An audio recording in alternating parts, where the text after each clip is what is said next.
اعوذ باللہ السمیع العلیم من الشیطان اللعین الرجیم بسم اللہ الرحمن الرحیم الحمد للہ الذی ہدانا لہذا وما كنا لنہتدی لولا ان ہدانا اللہ لقد جاءت رسل ربنا بالحق ثم الصلاة والسلام والتحیۃ والإکرام علی سیدنا ومولانا ومولا الثقلین جد الحسن والحسین بالقاسم مصطفیٰ محمد وعلى آلہ الطیبین الطاہرین المعصومین المنتخبین المظلومین لا سیما ابن عمہ غالب علی کل غالب مولانا علی بن ابی طالب وعلی صاحب الدعوات النبویۃ والصولۃ الحیدریۃ والعصمۃ الفاطمیۃ والحلم الحسنیۃ والشجاعۃ الحسینیۃ والعبادۃ السجادیۃ والمعاصر الباقریۃ والآثار الجعفریۃ والعلوم الکاظمیۃ والحجج الرضویۃ والجود التقویۃ والنقاوۃ النقویۃ والحیبۃ العسکریۃ والغیبۃ الالہیۃ صاحب العصر والزمان امام الانس والجان الحجۃ القائم المنتظر المہدی ولعنۃ اللہ علی اعدائہم اجمعین من یوم ظلمہم الی لقاء یوم الدین وبعد یوم الدین اما بعد فقد قال اللہ سبحانہ وتبارک وتعالی فی کتابہ المجید وهو اصدق الصادقین وقولہ الحق بسم اللہ الرحمن الرحیم یا ایہا الذین آمنوا یا ایہا الذین آمنوا ان تنصروا اللہ ینصرکم صلوات پر محمد و آل محمد۔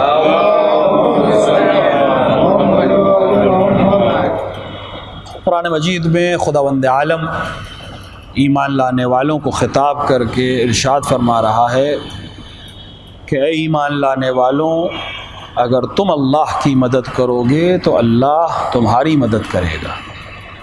ظاہر ہے کہ اس ذیل میں جو گفتگو ہماری اور آپ کی شروع ہوئی اس میں یہ بات بالکل واضح ہو گئی کہ اصل مدد کی ضرورت ہمیں ہے، اور خداوند عالم نے ہماری مدد کے لیے شرط یہ رکھی ہے کہ ہم اگر اس کی مدد کریں گے تو وہ ہماری مدد کرے گا۔ خداوند عالم ظاہر ہے کہ خود اس کی ذات کو ہم سے کسی مدد کی ضرورت نہیں ہے، لیکن کیا چیزیں ایسی ہیں جو خدا نے اپنی طرف منسوب کر دی ہیں کہ ان کو کرنا گویا خدا کی مدد کرنا ہے، یعنی دین کو قائم کرنا خدا کی مدد کرنا ہے، امر بالمعروف کرنا خدا کی مدد کرنا ہے، نہی عن المنکر کرنا خدا کی مدد کرنا ہے، پیغمبر کی مدد کرنا خدا کی مدد کرنا ہے، انبیاء اور اولیاء اور اوصیاء کی مدد کرنا، یہ سب خدا کی مدد ہے، اور اس کے نتیجے میں خداوند عالم انسان کی جو مدد کرتا ہے اس کا تقابل انسان کی مدد سے نہیں کیا جا سکتا۔ یعنی ہماری طرف سے جو مدد ہے، جو ہم کہہ سکتے ہیں کہ خدا کی مدد ہے، اس کا مقابلہ خدا کی مدد کے مقابلے میں بہت کم ہے، یعنی ہمارا شیئر بہت کم ہے اور ادھر سے عطا بہت زیادہ ہے۔ ہر وہ چیز جو خداوند عالم کی طرف منسوب ہو گئی، یا ائمہ علیہم الصلوۃ والسلام جو نمائندے الہیہ ہیں اس روئے زمین کے اوپر اور کائنات کے لیے حجت ہیں خدا کی طرف سے، ان کا معاملہ بھی ایسا ہے۔ اگر کوئی انسان یہ سوچتا ہے کہ میں امام حسین کی مدد کر رہا ہوں تو دراصل وہ اپنی مدد کر رہا ہے، امام حسین کو اس کی مدد کی ضرورت نہیں ہے، اس شخص کو امام حسین کی مدد کی ضرورت ہے۔ اگر امام حسین کسی کو دعوت نصرت دے بھی رہے ہیں جیسا کہ تاریخ میں ملتا ہے، تو یہ دعوت نصرت اپنے لیے نہیں ہے، یہ دعوت نصرت اسی کے لیے کہ اسے نجات دے سکے۔ حسین ابن علی کو ضرورت نہیں ہے، اسی طرح آپ کی عزاداری ہے، یہ عزاداری جب حسین سے ہے، ہم بارہا کہہ چکے، علماء بھی کہتے ہیں اور ہم سب کا تقریباً نظریہ بھی یہی ہے کہ یہ عزاداری ہماری ضرورت ہے، نہ کہ عزاداری کو ہماری ضرورت ہے۔ عزاداری کو ہماری کوئی ضرورت نہیں ہے، ہم نہیں ہوں گے ہم سے بہتر قوم خدا عطا کر دے گا، یہ تو ہمیں خداوند عالم نے چنا ہے، نہ جانے کس نیکی کے عوض میں، یا ہمارا امتحان ہے تب بھی ہمیں امتحان دینا چاہیے، یا ہمیں عطا ہے تو ہمیں عطا کی قدر کرنی چاہیے۔ آزاداری ہماری محتاج نہیں ہے کسی کے ذہن میں اگر یہ گمان ہے کہ میری وجہ سے مجلس ہوگی، خواتین و حضرات تشریف لے آئیں تاکہ مجلس شروع کی جا سکے، یہ اعلان ہی غلط ہے، یہ اعلان ہی غلط ہے۔ آپ مجلس شروع کریے کیونکہ جنہیں آنا تھا وہ آ چکے ہیں، اصل مجلس ان کی ہے، میزبان بھی آ چکا ہے اور سننے والا بھی آ چکا ہے۔ گمان ہمیں یہ ہے کہ ہم میزبان ہیں، ہمیں گمان ہے کہ ہم سننے والے ہیں، نہیں، جو سننے والے ہیں وہ بھی آ چکے ہیں، جو اصل میزبان ہے وہ تو ہمیشہ سے موجود ہے۔ تو ہمیں یہ اعلان ہی غلط ہے، یعنی اس طرح سے اگر آپ پرورش کریں گے، اس اعلان سے نقصان کیا ہو رہا ہے کہ یہ بچے جو چھوٹے بیٹھے ہیں ان کے ذہن میں جائے گا کہ جب ہم جائیں گے تب پروگرام شروع ہوگا۔ وہ دنیاوی پروگرام ہیں جو آڈینس کے محتاج ہوتے ہیں۔ حسین ابن علی کسی کا محتاج نہیں ہے، حسین کی عزاداری بھی کسی کی محتاج نہیں ہے، کیونکہ جس کا ذاکر خود خدا ہو اور جس کی مجلس سننے والے ملک اور انبیاء ہوں، ظاہر ہے اسے کسی عام انسان کی ضرورت نہیں۔ آپ دیکھیں سنت اس عزاداری کی اہمیت سمجھیں۔ خداوند عالم نے جب جناب آدم کو خلق کیا تو انہیں دیگر انبیاء کے قصے نہیں سنائے، لیکن کربلا سنائی۔ جب توبہ کا مقام آیا اور حسین کے نام کو دیکھا اور آنکھوں سے آنسو جاری ہوئے تو کربلا کا واقعہ خدا نے بیان کیا۔ قرآن میں آپ دیکھیں ہر نبی نے، جو نبی آیا ہے اس کے پہلے والے کی داستان اس کو بتائی جاتی ہے کہ تم سے پہلے نوح آئے تھے، تم سے پہلے ابراہیم آئے تھے، تم سے پہلے موسیٰ آئے تھے، تم سے پہلے یوشع آئے تھے۔ پچھلے نبی کی داستان اس لیے کہ یہ نبی اس کی تصدیق کرنے والا ہے، لیکن اگلے انبیاء کا قصہ اس نبی کو نہیں سنایا ہے۔ لیکن ہر نبی کو، جو ہمارے پاس روایات ہیں، ہر نبی کو کربلا سنائی ہے۔ تو آخر کیا مسئلہ ہے؟ یعنی حتی رسول اکرم صلی اللہ علیہ وآلہ رسول اکرم پر قرآن نازل ہوتا تھا تو بار بار تھوڑی نازل ہوتا تھا، ایک بار نازل ہوتا تھا، پیغمبر کو وہ آیت معلوم ہوتی تھی، پیغمبر اس کی تلاوت کر دیتے تھے، لکھنے والے اس کو لکھ لیتے تھے، یاد کرنے والے اسے یاد کر لیتے تھے۔ دوبارہ اس آیت سوائے سورہ حمد کے کوئی آیت دوبارہ نازل نہیں ہوئی، وہ بھی اس لیے نازل ہوئی سورہ حمد کہ اس کی اہمیت بتانے کے لیے، ورنہ قرآن کی ہر آیت ایک بار نازل ہوئی، پیغمبر نے اس کو ایک بار تکرار کر دیا، لوگوں نے سن لیا، تو کسی آیت کی تکرار نہیں ہوئی ہے۔ لیکن ہر موقع پر حسین کی شہادت کا ذکر خدا بار بار اس پیغمبر کے سامنے بھی دہرا رہا ہے۔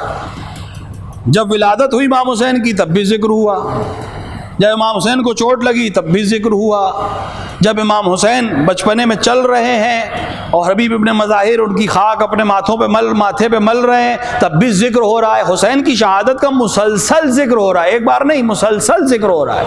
تو یہ عمل بتا رہا ہے خدا کا اور پیغمبر کا کہ خدا کو پسند ہے ذکر حسین بار بار کیا جائے، لہذا ہم جس کا ذکر خدا خود کر رہا ہے اس کو ضرورت نہیں ہے، ہمیں ضرورت ہے۔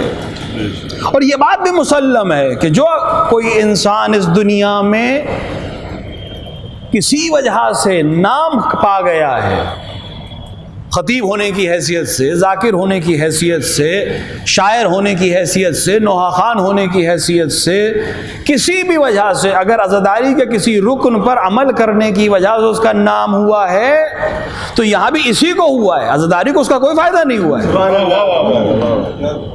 اگر کوئی معروف ہے تو خطابت میں کیوں؟ کیونکہ حسین کا ذاکر ہے۔ نوحہ خان فلاں معروف کیوں ہے؟ کیونکہ حسین کا نوحہ خان ہے۔ فلاں انجمن کیوں معروف ہے؟ کہ حسین کے لیے ماتم کرتی ہے۔ یعنی یہاں بھی ہمیں لگ رہا ہے کہ ہم حسین کے لیے کچھ کر رہے ہیں، لیکن اصل میں حسین ہم ہی کو دے رہے ہیں۔ یعنی اس انسان کی پہچان حسین کی وجہ سے۔ مشہور ہے وہ قصہ اور علماء بیان بھی کرتے ہیں، بس اکثر لوگ جو یاد رہ گئے ہیں وہ اس عزاداری کی وجہ سے یاد رہ گئے۔ یعنی اس منبر کی وجہ سے وہ یاد ہیں، نہ کہ ان کی وجہ سے یہ ممبر یاد ہے۔ تو یہ ممبر ان کا محتاج نہیں تھا، وہ اس ممبر کے محتاج تھے کہ معروف ہو جائیں، وہ حسین کی مدح کرنے کے محتاج تھے کہ معروف ہو جائیں۔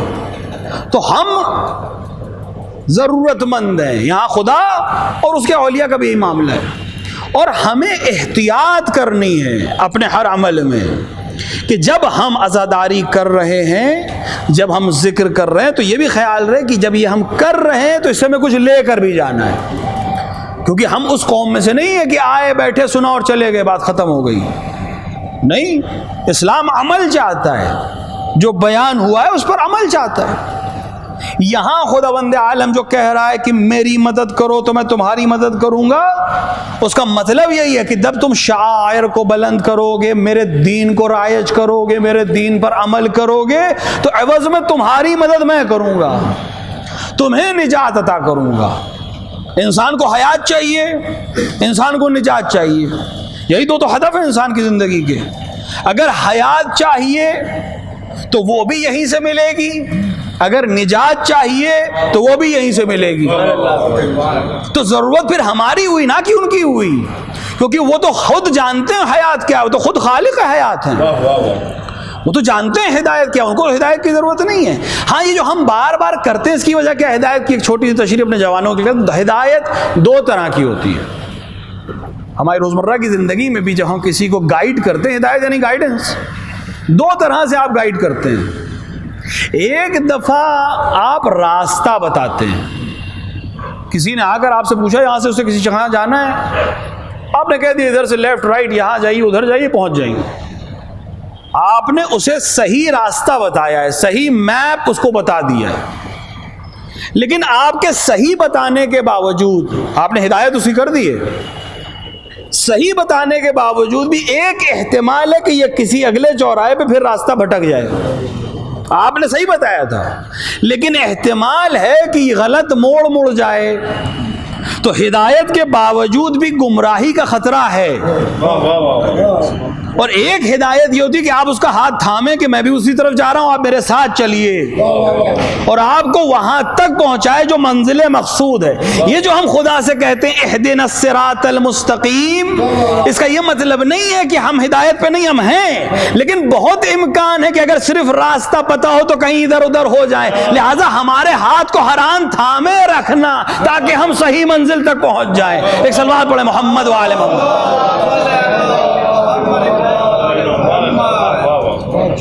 کیونکہ بہت امکان ہے یہ جو ہم طلب کر رہے ہیں بار بار حسین مظلوم سے، اور خداوند عالم کو حسین کا واسطہ دے کر کہتے ہیں ثبت لی قدم صدق، ہمیں قدم صدق پر قائم رکھ، وہ یہی ہے، ہم امام حسین تک آ چکے ہیں، اس سے آگے کی ہدایت دی یہی کشتی نجات ہے، لیکن یہیں پر رہیں، ایسا نہ ہو کہ ہمارا ہاتھ چھوڑ دے نقشہ بتا کے کہ ہم کسی دو راہے پہ بھٹک جائیں، نہیں، ہمارا ہاتھ تھامے رہے جب تک ہم صراط سے گزر نہ جائیں، تاکہ اصل ہدف تک پہنچ جائیں۔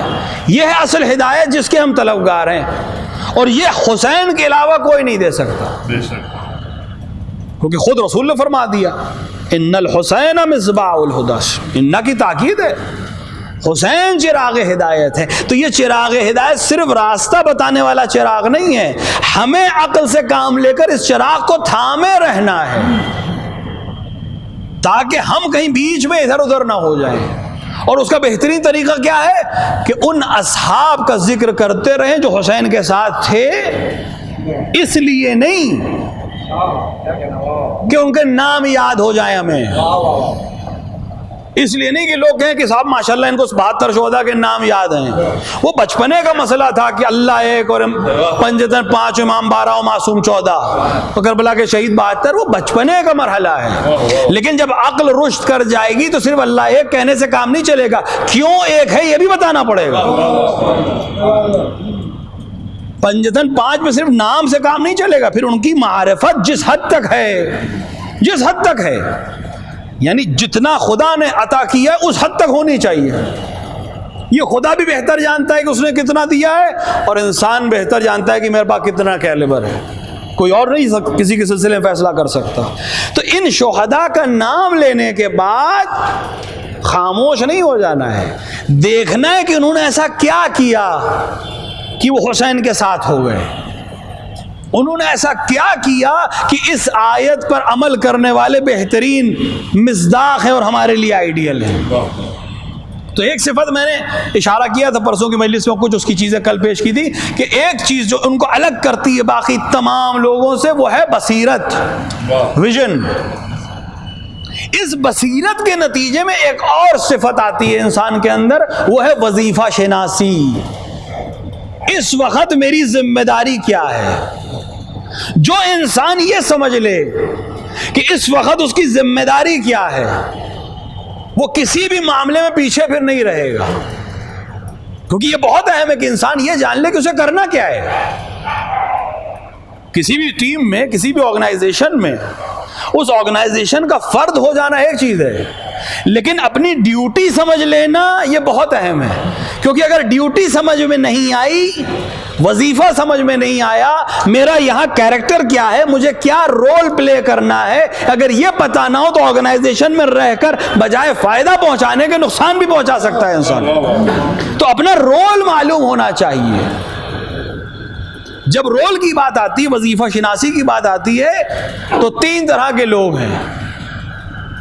ایک وہ ہیں جن کو اپنا وظیفہ معلوم ہے اور اس پہ عمل کرتے ہیں، ان کی تعداد کم ضرور ہے لیکن ہیں۔ دوسرے وہ ہیں کہ جن کو وظیفہ تو معلوم ہے لیکن عمل میں نہیں ہے، اور ان کی تعداد بہت ہے۔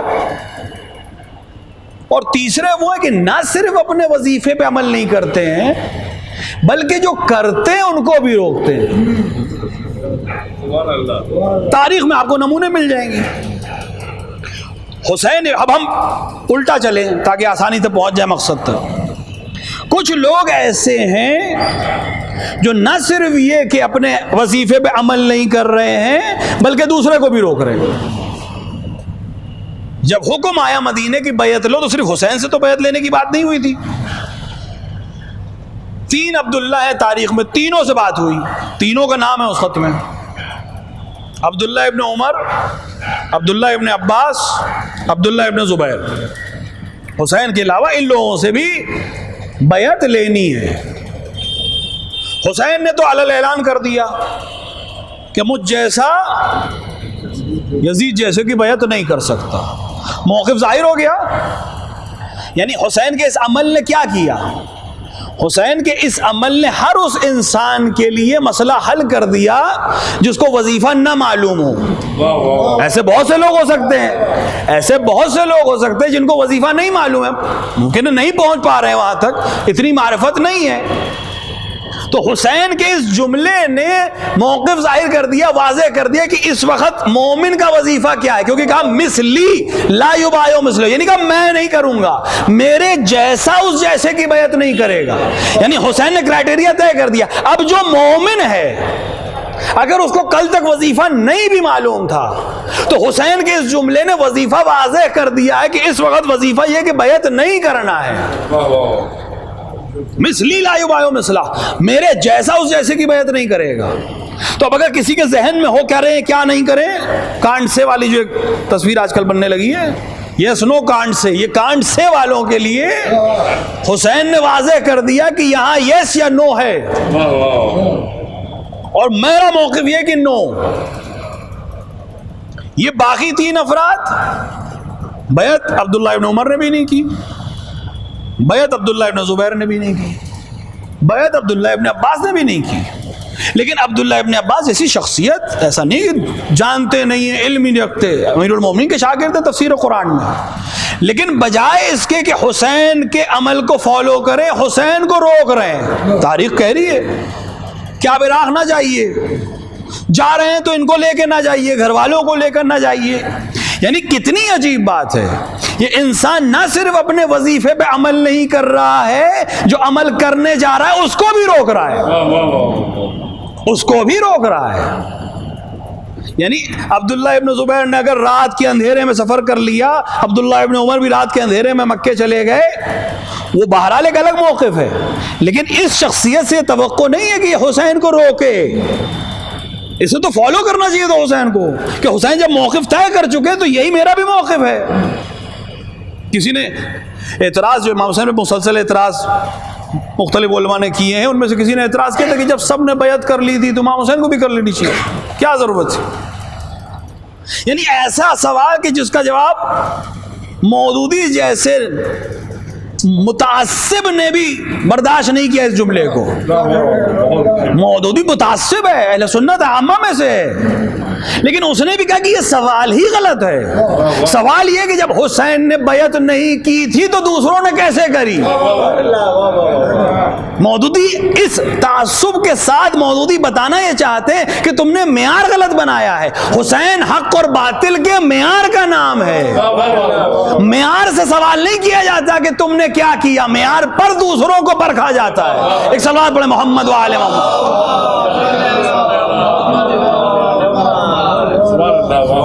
تو جو بات مودودی کا سمجھ میں آ رہی ہے 1400 برس بعد، وہ عبداللہ ابن عباس کو کیوں نہیں سمجھ میں آ رہی تھی کہ یہ کریے یہ نہ کریے؟ یہ انسان نہ صرف یہ کہ وظیفے پہ عمل نہیں کر رہا ہے، دوسرے کو روک رہا ہے وظیفے پہ عمل کرنے سے. ایک یہ فہرست ہے. دوسرا وہ جو وظیفہ جانتا ہے لیکن عمل میں سست ہے. تاریخ میں اس کے بھی مناظر ہیں. حسین ابن علی جب کوفے کے راستے میں، یعنی بعد میں وہ کربلا ہو گیا، اصل راستہ تو کوفے کا ہے، تو ایک شخص آپ کو ملا، اس کا نام بھی عبداللہ ہے، عبداللہ ابن مطیع. پہچانتا ہے امام حسین کو. امام حسین کو دیکھ کر کہا کہ مولا ابن رسول اللہ، آپ کے قدم مبارک ہیں. اور اس کے بعد کہا کہ یہ میرا کنواں ہے، وہاں جہاں پہ وہ رہتے تو کنواں تھا، ایک آبادی بنائی ہوئی تھی، اس کا پانی کھارا ہے،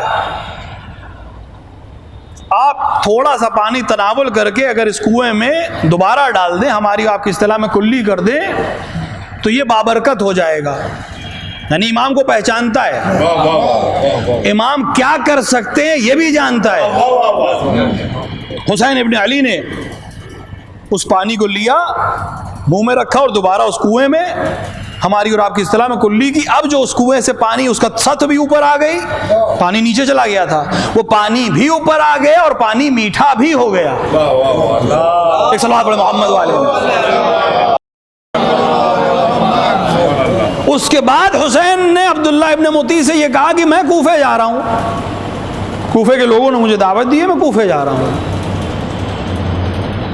لیکن عبداللہ نے حسین کا ساتھ نہیں دیا. البتہ امام حسین نے دعوت بھی نہیں دی ہے اسے، یعنی تاریخ میں نہیں ملتا امام حسین نے کہا چلو میرے ساتھ، لیکن اپنا موقف ظاہر کر دیا تھا کہ میں کہاں جا رہا ہوں.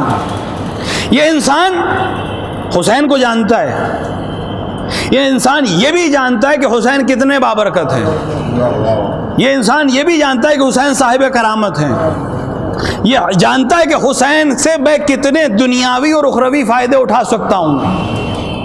لیکن جہاں عمل کا مرحلہ آئے گا، جہاں وظیفے پہ عمل کرنے کا مرحلہ آئے گا، جہاں مجھے کیا کرنا ہے اس کا مسئلہ آئے گا، وہاں پیچھے. یہ کردار بہت امپورٹنٹ ہے. یہ ایسا کردار ہے کہ ہمیں جھنجھوڑ دیتا ہے.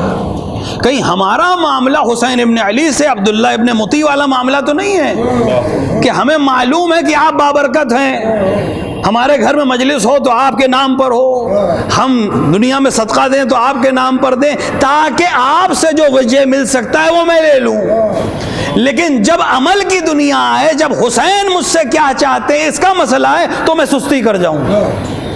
یہ بہت اہم مسئلہ ہے کہ حسین کی معرفت اس حد تک رکھنا کہ حسین کیا کر سکتے ہیں، حسین سے فائدے لے لینا، اپنی دنیا کو حسین سے کے ذریعے منا لینا. اس کا پانی بھی اوپر آ گیا، اس کا پانی میٹھا بھی ہو گیا، دنیاوی لحاظ سے اس کو سب کچھ مل گیا. لیکن جب انسان اتنا جانتا تھا کہ یہ اس دنیا کے پانی کو میٹھا کر سکتے ہیں تو پھر اس کو یہاں رکنا نہیں چاہیے تھا، اسے کوثر تک جانا چاہیے تھا. ایک صلوات پڑھے محمد والے.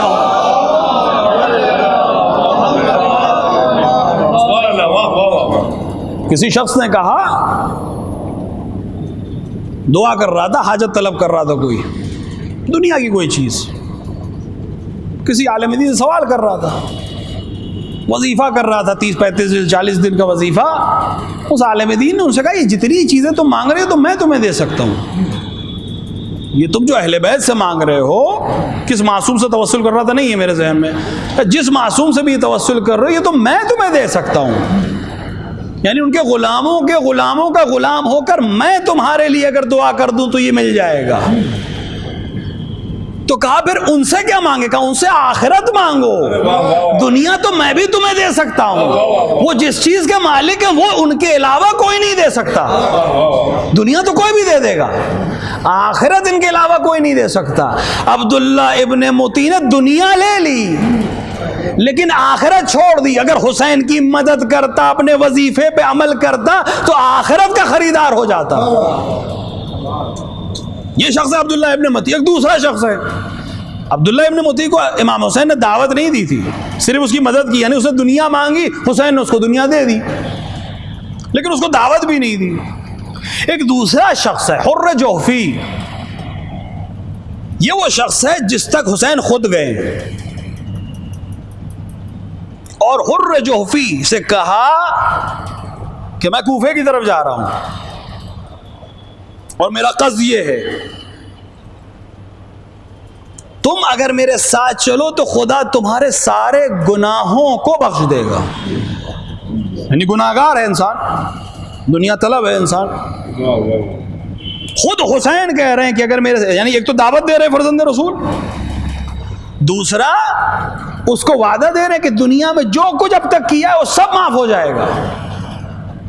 فرزند رسول وعدہ دے رہے ہیں اس کو اگر تم میرا ساتھ دو. یہ شخص بھی ایسا ہے جو حسین کو پہچانتا ہے کہ بے شک مولا اگر میں آپ کا ساتھ دوں گا تو یقیناً میرے گناہ معاف ہو جائیں گے اور یقیناً میں بہشت میں وارد ہو جاؤں گا. آپ سید شباب اہل الجنہ ہیں, لیکن مولا مجھے نہیں لگتا میری مدد آپ کے کام آئے گی. یہ انسان کیا سوچ رہا ہے؟ یہ انسان ہماری طرح سوچ رہا ہے کہ حسین کو میری مدد کی ضرورت ہے, جبکہ حسین اس سے کہہ رہے تھے تمہیں نجات دے دوں گا. یعنی حسین کے جملے میں بھی وہ سمجھا کہ حسین اپنے لیے مانگ رہے ہیں, حسین تو اس کو دے رہے تھے. کہ میری نظر میں میری مدد آپ کے کام نہیں ہے, کیونکہ میں کتنی بھی آپ کی مدد کر لوں سامنے والا لشکر بہت بڑا ہے, لہذا میری مدد آپ کے کام کی نہیں ہے. لیکن اگر ایسا ہی ہے تو آپ ایسا کریں, میرا یہ تلوار لے جائیں اور میرا یہ گھوڑا لے جائیں. میری تلوار اس جنگ میں آپ کے کام آئے گی اور یہ گھوڑا آپ کے کام آئے گا. امام علیہ الصلوۃ والسلام نے اس کے رد میں آیت پڑھی قرآن کی کہ خدا صرف متقین سے قبول کرتا ہے. یعنی اگر تم خود میرے ساتھ عمل کے لیے نہیں آ رہے ہو تو تمہاری تلوار اور گھوڑے کی بھی مجھے کوئی ضرورت نہیں ہے. یہ کیریکٹر بھی امپورٹنٹ ہے ہمارے لیے کہ ہم ایسا نہ ہو کہ اپنے مال کو حسین کے لیے دینے کو تیار ہیں, اپنے عہدے کو دینے کے لیے تیار ہے, لیکن جان کی بات آئے, نفس کی بات آئے, حسین کی خواہش کی بات آئے تو ہم تیار نہیں ہیں. یہ سارے کیریکٹرز اسی لیے ہیں کہ ہم دیکھیں ہم کہاں ہیں. کسی پہ ہنس لینا آسان ہے لیکن اپنے آپ کو تولنا کہ ہم کہاں, یہ بہت سخت ہے. وہ کہہ رہا ہے کہ اسے معلوم ہے حسین کیا کر سکتے ہیں, اسے یہ بھی معلوم ہے کہ حسین کا جو ساتھ دے گا وہ کامیاب ہو جائے گا, لیکن حسین کے ساتھ دینے کی جب بات آئے گی تو جان بچا لینا ہے.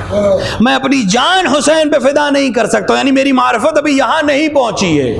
ہاں مال چاہیے لے لیجئے, سواری چاہیے لے لیجئے, لیکن جان دینے کو تیار نہیں ہوں.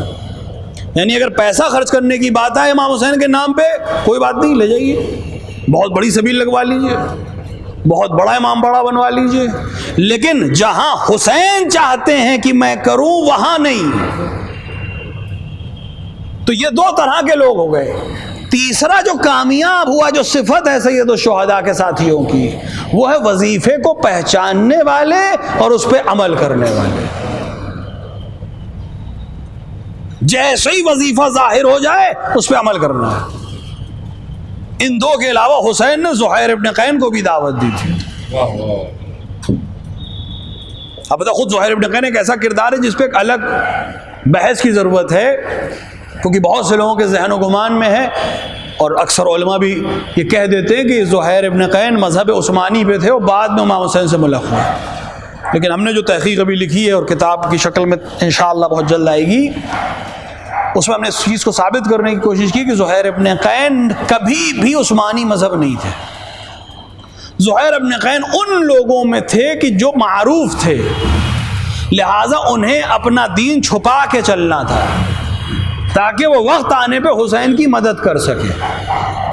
لیکن جو آدمی گمنام ہوتا ہے اس کے لیے خطرہ نہیں ہوتا، لیکن جو مشہور ہوتا ہے اس کے لیے بہت خطرہ ہوتا ہے۔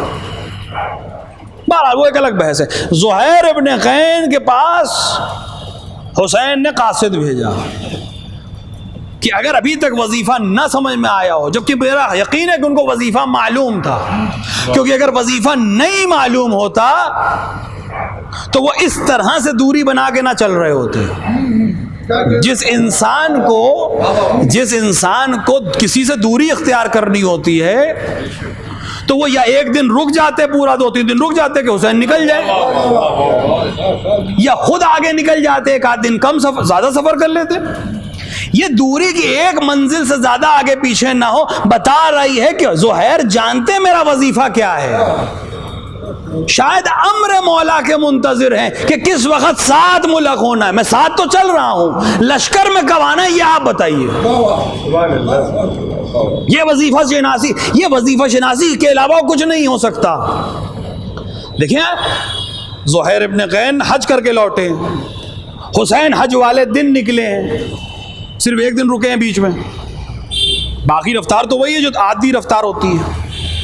تو جو انسان حج کر کے نکلا ہے اور جو انسان حج سے پہلے نکلا ہے، ان کے درمیان جب 4 دن کا فاصلہ ہے سفر کرنے میں، تو ایک منزل کا فاصلہ کیسے رہ جائے گا؟ اس کا مطلب پیچھے والے نے سرعت کی، اپنے آپ کو تیزی سے حسین تک لایا، اور پھر اس نے اتنی دوری بنائی کہ وظیفے پہ میں عمل کر چکا ہوں، مجھے حسین کے نزدیک پہنچ جانا ہے، اب جب آقا حکم کریں گے تو لشکر میں بھی دکھائی دوں۔ ایک صلوات پڑھیں محمد وآلہ محمد۔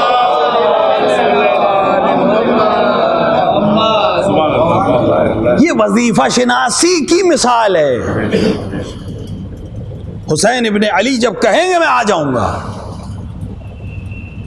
اور جیسے ہی حسین کا قاصد آیا گویا اجازت مل گئی ہے، ظاہر میں حسین کے خیمے میں گئے ہیں اور بعد میں آ کے اعلان کر رہے ہیں نصرت کا۔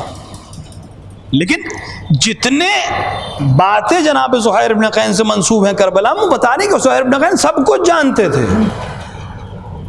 9 محرم کو ابو الفضل عباس سے کہنا یا پوچھنا کہ آپ کو معلوم ہے کہ آپ کی مادر گرامی سے کیوں امام علی نے عقد کیا تھا، یہ جملہ بتا رہا ہے کہ کربلا جانتے ہیں زہیر ابن قین۔ دربان پہ کھڑے ہو جانا، سردار ہیں کوفے کے، لیکن اب کوئی آئے گا تو اس کے شمشیر اپنے پاس رکھوانا، وظیفے پہ عمل کہ میرا امام اس وقت میرا کون سا عمل امام کے لیے فائدہ مند ہے، جو دراصل میرے لیے فائدہ مند ہے، لیکن میں اپنے وظیفے پہ عمل کروں گا۔ اور یہ وظائف پہ عمل کرنے والے ہی تھے کہ جب حسین نے نماز کی مہلت مانگی تو ان کا وظیفہ اپنا وظیفہ ان کو سمجھ میں آ گیا کہ میرا وظیفہ حسین کے پیچھے کھڑا ہونا نہیں ہے، میرا وظیفہ حسین کے آگے کھڑا ہونا ہے۔ ایک وظیفہ شناسی حبیب نے مظاہر نے کی، جب اس لعین نے کہا کہ تمہاری نماز قبول نہیں الیاذن باللہ، تو فقی جس کو کہا تھا حسین نے، اس نے تلوار کھینچ کے کہا کہ مولا اب آپ نماز پڑھیے، میں اس کو جواب دیتا ہوں۔ یعنی اگر امامت کی توہین ہو رہی ہے تو ایک فقی جسے آل محمد نے اپنا فقی کہا ہے، اس کی ذمہ داری ہے پہلے امام کا دفاع کرے، بعد میں نماز پڑھے گا، کیونکہ امام کا دفاع یہاں اول مقدم ہے، کیونکہ نماز کا وقت وسعت ہے، نماز کے وقت میں وسعت ایسا نہیں نماز قضا کر رہے تھے، وہ جنگ کی حالت ہے، تو وہ گئے جواب دینے، اور زہیر اور سعید نے اپنا وظیفہ سمجھ لیا کہ اس وقت وظیفہ یہ ہے کہ حسین کی نماز کے آگے ہم سپر بنے، اور یہ آسان کام نہیں ہے، یعنی ایک ایسا عمل ہے جو انسان کے نیچر کے خلاف ہے۔ یعنی آپ چاہیں نہ چاہیں انسان کی باڈی اپنے آپ ریاکشن کرتی ہے، ریفلیکس ایکشن ہوتے ہیں، بہت سے انسان کو خبر بھی نہیں ہوتی۔ آپ کی آنکھ کتنی بار جھپکتی ہے وہ پتہ بھی نہیں چلتا، لیکن وہ اس لیے جھپکتی ہے کہ اس کو خطرہ جیسے ہی محسوس ہوگا وہ جھپک جائے گی۔ سامنے سے کوئی چیز آ رہی ہو تو آپ یقیناً اپنے جسم کو کنارے کر دیں گے، اور اگر سامنے سے تیر آ رہا ہو،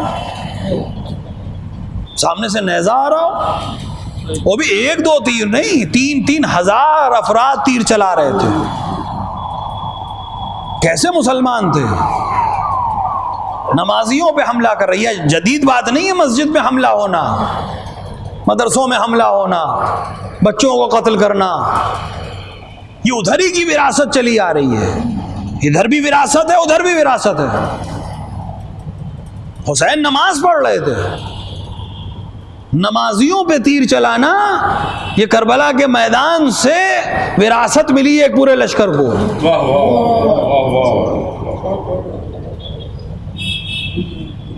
اور حسین کے چاہنے والے اپنے سینہ کو سپر کر رہے تھے، سینے پہ تیر روکتے تھے، جسم پر تیر روکتے تھے۔ ظاہر ہے کہ ہر تیر کو روکنے کے لیے ڈھال کافی نہیں تھی، لہذا بدن کو آگے کر رہے تھے۔ اور جو کمال ہے، جو اکثر میں پڑھتا ہوں، کمال جو انصار حسین کا ہے وہ یہی ہے کہ جب تک انصار کا ایک بھی فرد باقی تھا، حسین اور حسین کے خاندان کے کسی فرد پر آنچ نہیں آنے دی۔ یعنی جب تک انصار میں ایک فرد بھی باقی تھا، بنی ہاشم کے اوپر چوٹ نہیں لگنے دی، کہ جب تک ہم زندہ ہیں بنی ہاشم پہ خطرہ نہیں آنا چاہیے۔ جب زہیر ابن قین کو حسین نے دعوت دی تھی تو آپ ایک بار اپنے خیمے میں آئے تھے اور اپنی زوجہ سے کہا تھا کہ تجھے رائے خدا میں آزاد کیا اور اپنا سارا مال بھی تجھے دیا۔ وظیفہ شناس زوجہ نے کہا تھا کہ زہیر دنیا میں ساتھ رہے، آخرت مل رہی تو مجھے چھوڑ کے جا رہے ہو، میں بھی آپ کے ساتھ رہوں گی۔ کہا جنگ کا ماحول ہے، کہا حسین کے ساتھ بھی تو عورتیں اور بچے ہیں، ہم ان کے ساتھ رہ لیں گے، جہاں ان کی کنیز رہتی ہیں ہم وہاں رہ لیں گے۔ زہیر ابن قین نے ایک جملہ کہا تھا، اگر کوئی اس جملے کو سمجھ لے تو اس کے بعد مصائب پڑھنے کی ضرورت نہیں ہے۔ زہیر ابن قین نے کہا تھا کہ وہ آل محمد ہیں، جنگ کا نتیجہ کچھ بھی ہو ان کی حرمت پامال نہیں ہوگی، تمہیں کون بچائے گا؟ یہ کہہ کر دلہم کو کوفے کی طرف روانہ کر دیا تھا ان کے بھائی کے ساتھ۔ میں کہوں گا زہیر تم نے بڑی غلط امید لگائی تھی، انہوں نے سب سے زیادہ اذیت آل محمد کے گھرانے کو کی۔ آپ تصور کریں کہ خیموں میں سیدانیاں ہیں، ایک گھوڑا میدان سے دوڑتا ہوا آ رہا ہے جس کی زین ڈھلی ہوئی ہے، لگامیں کٹی ہوئی ہیں، اور سیدانیاں ابھی اس گھوڑے کو گھیر کر اس کے سوار کا ماتم کر رہی ہیں کہ کسی کے کان میں آواز آئی کہ حسین کے خیموں کو جلا دیا جائے۔ یعنی ابھی اپنے وارث کا یہ ماتم بھی نہیں کر سکی ہیں اور خیموں کو جلانے کی بات ہو رہی ہے۔ ایک خیمہ جلتا ہے، سیدانیاں دوسرے خیمے میں چلی جاتی ہیں، دوسرا خیمہ جلتا ہے، سیدانیاں تیسرے خیمے میں چلی جاتی ہیں، یہاں تک کہ ایک بار زینب اولیاء مقام نے سید سجاد کے سامنے آ کر کہا اب وقت کے امام تم ہو، تم فیصلہ کرو، ہم خیمے میں رہ کر جل جائیں یا ملأ عام میں باہر نکلیں۔ وقت کے امام ذرا تصور کرے، امامت کا پہلا حکم کیا ہے؟ سیدانیاں خیمے سے باہر نکلیں۔ اجرکم اللہ، ارے سیدانیوں کا باہر نکلنا تھا، غضب ہو گیا، کوئی آ کر چادر چھینتا ہے، کوئی آ کر درے لگاتا ہے، کوئی تازیانے لگاتا ہے۔ ایک راوی کہتا ہے ایک بچی کو میں نے دیکھا، اس کے کرتے میں آگ لگی ہوئی تھی، میں اس کے قریب جانا چاہتا تھا، وہ مجھ سے ڈر کر اور دور جاتی تھی، شاید کسی نے اس طرح سے اس پر ظلم کیا تھا کہ وہ ہر ہاتھ سے خوف زدہ ہو رہی تھی، اسی اثنا میں میں نے دیکھا ایک ظالم قریب گیا اور اس کے ہاتھ گوشواروں کی طرف بڑھے، بچی سہم گئی اور اس نے اشارے سے کہا کہ میں گوشوارے خود نکال دیتی ہوں، لیکن بچی گھبرائی ہوئی تھی۔ ظالم کو دیکھ کر یتیمی کا اثر ہے، خیمے جل چکے ہیں، عجیب ہو کا عالم ہے، بچی سے گوشوارے نکل نہ سکے۔ اسی اثنا میں اس ظالم نے ہاتھ آگے بڑھایا، کان کے لبوں کے ساتھ گوشواروں کو چھینا۔ عجب نہیں بچی نے دریا کا رخ کیا ہو۔ اے امو، آپ نے بڑی محبت سے پہنائے تھے، یہ گوشوارے ایسے چھینے گئے، اب ان کانوں کی لبوں کے ساتھ، اس خون کے ساتھ مجھے تمام مراحل طے کرنا ہے۔